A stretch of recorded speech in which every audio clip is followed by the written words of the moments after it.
Hey, I'm Adrian, a fellow youth, and I hope that you're all doing great today. It seems that you made the choice to click on this video, and speaking of choices, welcome to the recap video from last week's message from our guest speaker, Melody.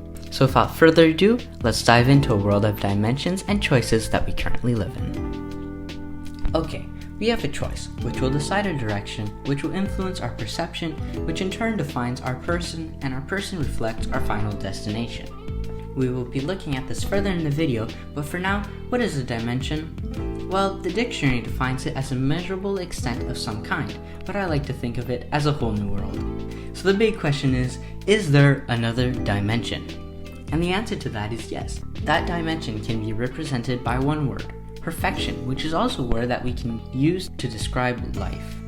To learn more about this dimension, let's look at Genesis chapters 1 to 3. If you want, you can go read it for yourself, but I'll just skip to the point for the sake of time. In verse 27 of chapter 1, we see that we are made in the image of God Himself, and that the world was perfect. So our world used to be this other dimension, but because of a choice, we now live in this alternate universe or second dimension, which is far from perfection. The choice I just mentioned is represented in the form of a tree, Genesis 2:17. This tree also represents our free will. With that in mind, let's look at the things that influence our free will.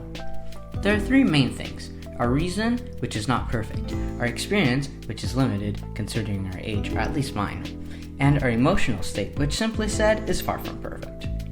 And with all that for influences, as humans, we made the wrong choice, which brought sin into the world and into our lives.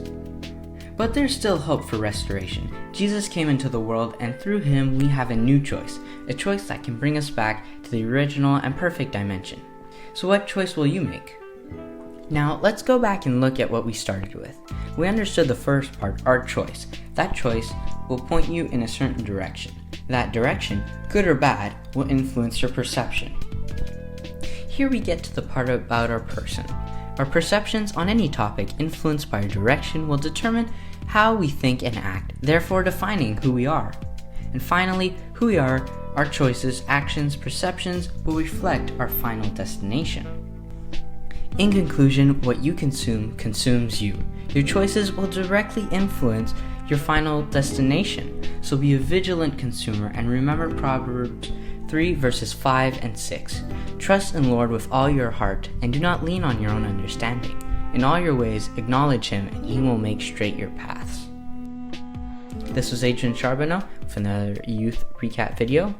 Signing off for now.